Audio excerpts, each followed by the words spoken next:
C'est normal. Parce que si c'était avant, si on devait garder la même macroéconomique à ce jour, mais ça devait être le chaos au Bénin.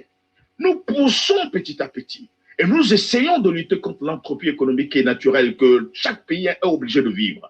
Et je pense que, eu égard à ça, il y a quand même de la félicité. Il y a quand même un encouragement pour ce qui a été fait. Je ne dis pas que tout est rose, parce qu'on n'arrive jamais à porter toutes les besoins pour toute une population qui demande l'hôpital à midi et veut avoir l'ambulance à 14h30. Donc, du coup, il faut monétiser la chose. Il faut des rétentions tertiaires. Il faut des technocrates pour voir quelles sont les orientations. Et c'est pour ça que je dis toujours qu'il faut, pour Patrice Talon et son gouvernement, il a fallu ce qu'on appelle la dictature des priorités. Parce que tout était à zéro. Il faut repenser l'économie à tous les niveaux. Maintenant, il faut passer par la dictature des priorités. Mais en 10 ans, on ne peut pas tout faire. Ça, c'est clair.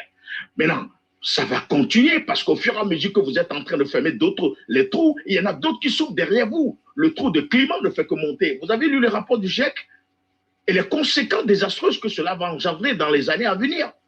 Et vous savez aujourd'hui, la géopolitique que nous vivons, si jamais aujourd'hui il y a une guerre entre l'Iran et autres, là, vous savez les conséquences que nous allons devoir aussi traverser. Et vous avez vu aussi le déferlement inéluctable de l'emploi que l'intelligence artificielle est en train de créer aujourd'hui. Il faut aller plus vite que ça. Moi, si je dois dire quelque chose dans ce rapport, je dirais que bon, oui, ils sont passés par la dictature des priorités, mais les choses essentielles pour moi, c'est d'abord l'éducation et qu'on doit avoir des grandes écoles parce que nous ne voulons pas avoir des projets court-termistes qui sont budgétivores, qui sont pour la plupart les investissements